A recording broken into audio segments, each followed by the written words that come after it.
दक्षिण त्रिपुरा के Sabroom railway station से एक पाकिस्तानी महिला को गिरफ्तार किया गया, जो नेपाल की जेल से फरार हो गई थी। महिला खुद को दिल्ली की रहने वाली शाहीना परवीन बता रही थी, लेकिन असलियत में पाकिस्तान की अख्तर बानो निकली। खुलासा हुआ तो पता चला कि 50 साल की बानो 12 साल की उम्र से नशीली दवाओं की गतिविधियों में शामिल थी और नेपाल की जेल से भागकर भारत के रास्ते पाकिस्तान जा रही थी। लेकिन तभी उसे त्रिपुरा के सबरूम रेलवे स्टेशन पर पुलिस ने गिरफ्तार कर लिया। पुलिस ने बताया कि महिला कंचनजंगा एक्सप्रेस से स्टेशन पर उतरी थी और हर किसी से बचती हुई जल्दी स्टेशन से बाहर जाने की कोशिश कर रही थी। तभी रेलवे पुलिस की नजर उस पर पड़ी। पुलिस ने उसके हाव भाव देखते हुए उसे पूछताछ की तो शुरुआत में उसने कहा कि मैं दिल्ली की पुरानी बस्ती में रहती हूँ और मेरा नाम शाहीना परवीन है। लेकिन जब पुलिस ने उससे अपनी आईडी दिखाने को कहा तो वो चुप हो गई और कोई आईडी नहीं दिखा पाई। इसके बाद पुलिस ने उसके कपड़ों और सामान की तलाशी ली, जिसमें कुछ कागज मिले जिनके ऊपर पाकिस्तान के कई फोन नंबर्स लिखे हुए थे। ये कागज उसने अपने कमर के पास बांधे हुए थे,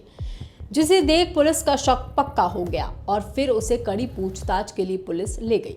इस पूछताछ में उसने अपनी सारी असलियत खोल दी। महिला ने बताया कि उसका असली नाम लुइस निखत अख्तर बानो है और वो पाकिस्तान की रहने वाली है। बानो ने बताया कि फिलहाल उसका पति पाकिस्तान के शेखपुरा जिले के चक नंबर 371 गांव यंगनाबाद में रहता है। लेकिन बानो जब लगभग 12 साल की थी तब पाकिस्तान पासपोर्ट का इस्तेमाल करके नेपाल चली गई थी और वहां पर नशीली दवाओं से जुड़ी गतिविधियों में शामिल हो गई थी। साल 2014 में उसे नेपाली अधिकारियों ने 1 किलोग्राम ब्राउन शुगर के साथ गिरफ्तार भी किया था और कोर्ट ने उसे ब्राउन शुगर रखने के आरोप में 15 साल की जेल की सजा सुनाई थी। तभी से वो नेपाल की काठमांडू जेल में बंद थी, मगर नेपाल में हाल ही में हुए दंगों के दौरान वो जेल से भाग निकली और पाकिस्तान लौटने की फिराक में थी। इंडियन एक्सप्रेस की एक रिपोर्ट के मुताबिक बानो ने पुलिस के सामने कबूल किया कि वो लगभग 2 हफ्ते पहले एक एजेंट के बताए गए रास्ते से अवैध तरीके से भारत में घुसी थी। वो त्रिपुरा या पश्चिम बंगाल से होते हुए बांग्लादेश पहुंचकर अपने घर लौटना चाहती थी,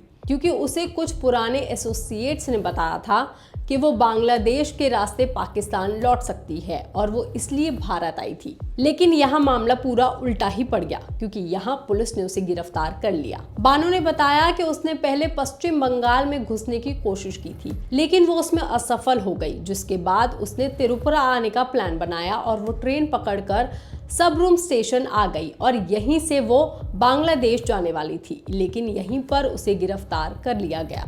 फिलहाल पुलिस उससे पूछताछ कर रही है ताकि ये पता लगाया जा सके कि वो इंडिया में किस किस से मिली है और उसके साथ और कौन कौन लोग जुड़े हैं, क्योंकि हो सकता है कि नेपाल से और भी कैदी अवैध तरीके से भारत में घुसने की कोशिश कर रहे हों, क्योंकि हाल ही में नेपाल में हुए जेनजी विरोध प्रदर्शन के बाद जेलों से कई कैदी फरार होने की खबर सामने आई है। नेपाल जेल प्रबंधन ने बताया है कि अलग अलग जेलों में सजा काट रहे लगभग 13,000 से ज्यादा कैदी फरार हो गए हैं, जिसमें 540 भारतीय कैदी और बाकी देशों के 108 कैदी भी शामिल हैं।